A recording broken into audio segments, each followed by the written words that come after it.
Back here in studio, we have our senior politics reporter, that's Qaanitah Hunter. She has been monitoring the SONA debate and she joins me in studio now. Qaanitah, thank you for joining us. I see you've been updating all of us with regards to what's been happening in Parliament. We heard quite a number of debates. Prof. Qaanitah was just talking to us about what he thought of the quality of debates that we had here today. But what would you say are the key takeaways from what you noted?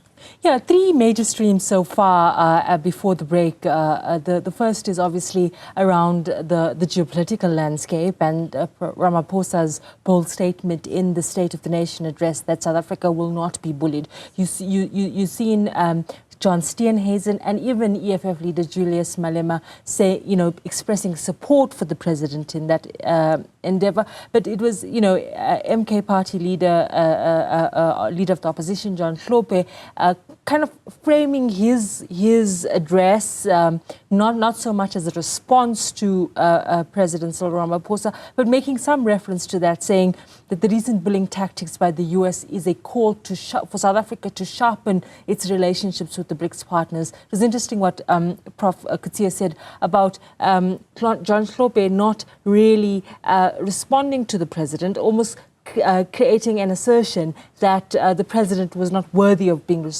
responding to, but in fact using the occasion to sing the praises of the head of the MK party, who was the former president of South Africa. Yes. So you said 3 points. Of course, the issues of geopolitics, where South Africa stands with regards to that. We also heard Julius Malema, of course, talking about what happened in the DRC, also cementing that notion that, South Africa will not be bullied. A lot of people, I suppose, are pleased with how different political parties, even from the opposition, have really rallied together and sort of closed ranks and trying to protect the integrity of the country. With Malema telling the president that it's not enough to just say we will not be bullied, asking the president to come on Thursday with a clear plan of what that looks like. The second stream of the debate was obviously the issue around land and land expropriation. That's a big issue given the controversy around the Land Expropriation Act.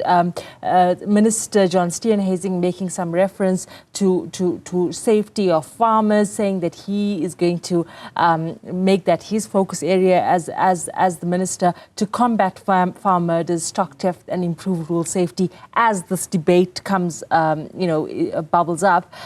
You heard from the chief whip of the ANC, Dumiseni Ntuli, telling Parliament that the people who benefited from this exclusion are the ones that are hostile to efforts to rebalance or to redress these imbalances in South Africa. So that thread kind of going through all the way to the Minister of Correctional Services, Peter Groenewald, who spoke about, Afrikaners and their role in South Africa. And it was kind of interesting, saying that they are not going anywhere. Right. And that was also an important point. The third stream, which I thought was quite interesting, was around local government and essentially the problems in the stability of government and services. The president called for a white paper to relook at this huge issue of local government, which deals with issues of water and sanitation and all of these unfulfilled promises, if you like. And it will be interesting to see how he responds to that on Thursday. Yeah, I want us to go back to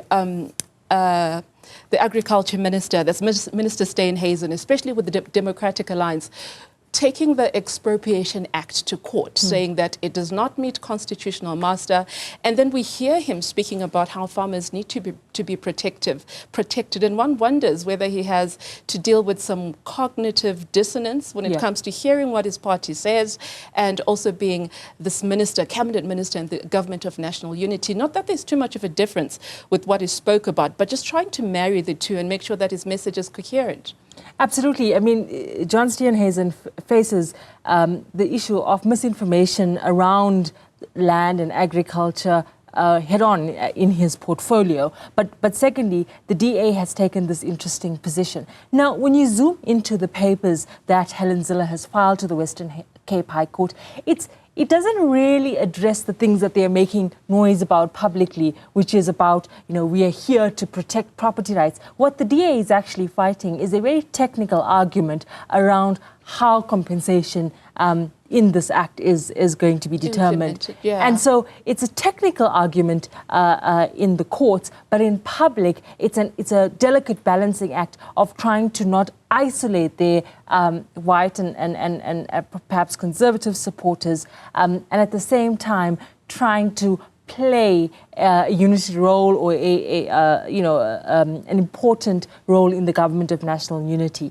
And so I think he's trying to not be contradictory anyway, but there are certain boxes that Minister Steenhuisen had to tick, and one of it was making reference to efforts around farm murders and focusing on safety in rural communities. Yeah, very interesting streams of debates, and as you have articulated them and explained them to us, but I know a number of South Africans, a lot of them are wondering what came out in terms of jobs, job creation, improving the economy, and making sure that there's a conducive environment for those that want to start their small to medium business enterprises. We heard Minister Ndabeni, of course, talking about how some avenues have been opened in terms of funding, but do you think there was enough meat on those bones to ensure South Africans that the economy is being opened up and jobs perhaps could be created? I know the President touched on this during his State of the Nation address, talking about how that can be achieved. But in terms of the debate today,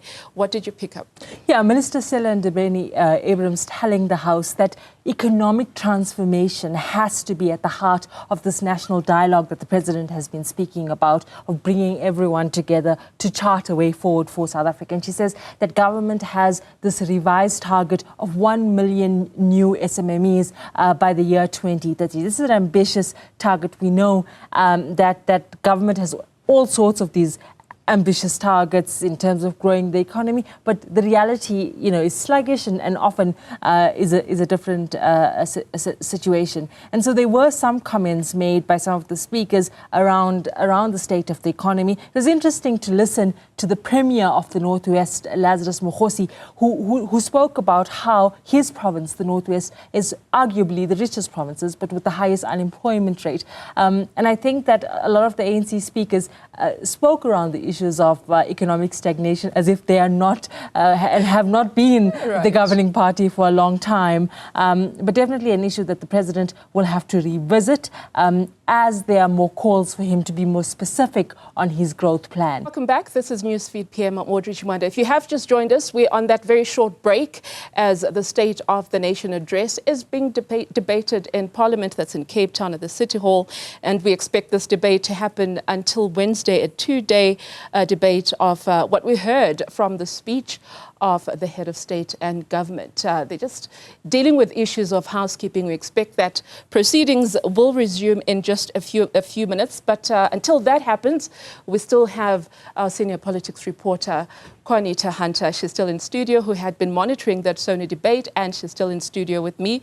Qaanitah, just this afternoon, we heard the Department of Correctional Services talking about how they have implemented the recommendations from the public protector on how to better protect the prisons following that Thabo Bester escape, which is, I'm sure, quite embarrassing for the department. And then from what we heard from the Minister of Correctional Services talking around how, I suppose, the department is also looking into that. Did you pick up anything that speaks to anything that's related to that?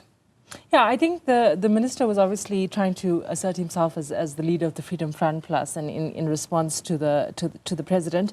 But I do think that they're trying. He's saying that they're working really hard to stabilize things in the department, and I think a lot of the formerly opposition MPs who are now in the executive are using their time in this debate to balance between their portfolios as well as their positions in terms of their party. But it was an interesting debate earlier on, or discussion in Parliament earlier on, around the state of correctional services as an inmate, ironically, escaped from a prison in Cape Town. Yes, and we also had a maiden speech from Honourable Matopa from the PA. I suppose she would have had to really want to represent her party and ensure that her voice was heard.